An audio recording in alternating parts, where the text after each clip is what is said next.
2, 3. Okay sir, para sa karagdagang kaalaman na rin ng ating mga kababayan, lalo na nandito nga sa Pilipinas, dahil sabi nyo, nationwide itong naturang scam na ito.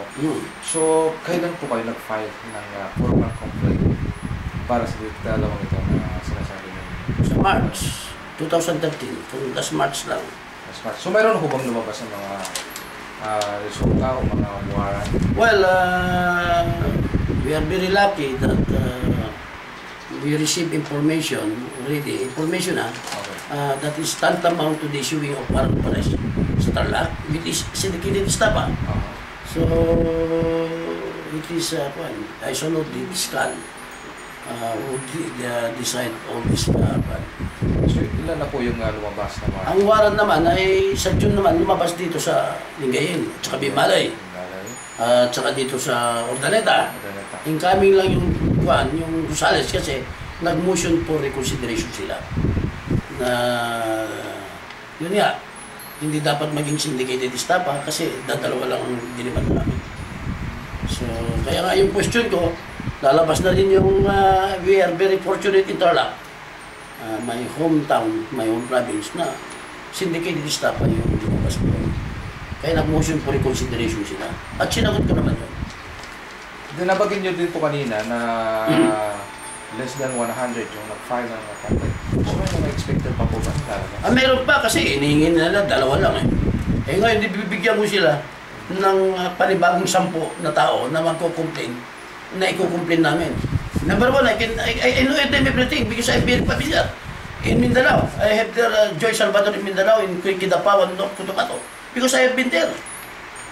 So ito ho bang kahawak ko ngayon? Ito ho bang pinipresentan? Ito ho ba yung lumabas ng warrant sa lungsod ng Ordaneta? Po ito. This is ito po ang warrant na talagang certified true copy. Pwede pakita na lang po sa... Ito po ang warrant. Ito certified true copy ito na talagang may lumabas na warrant na until now hindi pa naman sila nagpipiyansa at saka hindi pa sila nahuhuli. So, I want to warning the law enforcement na pag nakita ito because they are still going around. They are trying to recruit more beneficiaries in PLs around the country. Tumatawa lang sila. Kaya sabi ko nga, ay talagang gusto ko, matigil na ito. Okay, so matanong ko na rin po, itong LOI na ano po ito? Well, itong LOI na ito ay letter of instruction ni President Marcos ito for humanitarian project. Ang LOI ito, LOI ng EBL.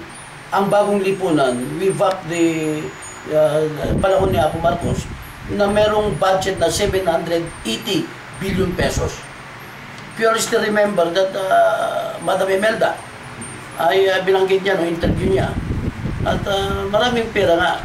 But the other people capitalize Marcos to rake money from the public, from the people. Yun lang hindi alam kasi baka ayaw ko kung alam ni Woman Imelda Marcos na they are using the late strongman, President Marcos, regarding the blood-sucking activities of these people. So mayroong authentication itong ginagamit nilang LOI. Well, based on, ewan ko, wala pa ako because I'm not authenticator, but the central bank can attest all of these things. Ang sabi naman ng central bank, nung nag-email ako at padala ko ng certification, ang sabi nila, ganito, fraudulent, marami ang fraudulent na cash account. Malaki talaga.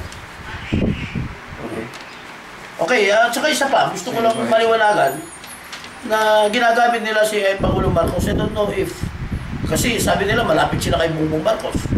Alam ni Madam Imelda. Kasi when we organize all these things, ang sabi nila darating si Imelda Madam Imelda nung September 11, 2011 doon sa Max Restaurant. Unfortunately, hindi naman nakarating si Madam Imelda kasi mayroong bagyo daw sa Ilocos. September 11. Last September 11, 2011. May bagyo daw doon. Pagkatapos, and it's very sudden now. Ay gusto ko, magpakita sila sa korte, wag ko lang siraan. Kasi the court will report the veracity of all claims. Ipakita nila na totoo sila, then I have to withdraw all these things. will talk with my companion, i-withdraw na dito dahil totoo naman pala sila. But it's impossible because you're already demonetized by the former president, the late President Corazon Aquino, na all this thing is under the government property. Alam ko, maganda naman ang kalooban na Apo Marcos just because of this humanitarian development. But the only thing is very sudden na all those people na ginagamit siya. I don't know if Senator Bongbong Marcos is familiar of all these things. I don't know if Jaime Marcos is familiar, the governor of Ilocos is familiar with all these things. I don't know if Congressman Imelda familiar sa mga ginagawa ng mga people nito. Okay. Kaya yun ang kinukuha ko. Ang kinakastaman ng loob ko, they are using people, name dropping. Yun ang ginagawa nila eh. Okay. Bakit naman itong mga ibang kasama namin? Bakit tinatakot nila yung mga complainant? Kasama pa nila yung mga abogado nila. O, pinapangakakuha nila June 15. Nagpirma yung mga kasama namin. June 15, magre-release na ng pera. Ang sabi nila, June 30, magre-release ng pera. July 15, magre-release na ng pera. Hanggang ngayon, wala pa pera. Pero nakapirma na sila ng affidavit of resistance. What kind of this? Attitude of this province people. Ang masakit dito, tanga daw kami. Na tanga na daw ang Pilipino na maniniwala doon sa 2,000 ay babalik ay 1 milyon at 1 milyon dolyar. Why they are doing this? It's ridiculous. Sabi ni mismo yung testimony sa counter affidavit ni Tistura. So niloloko lang kami. We are not a simple also, Pilipino. May kakailan din kami, kaya naniwala kami just because they are my friend. So nagkaroon ba ng agreement? Nagkaroon ba ng pirmahan na itong nasabi niya? Okay. Meron. Di duwa. I will... Madami yung duwa natin. Ipakita mo yung duwa.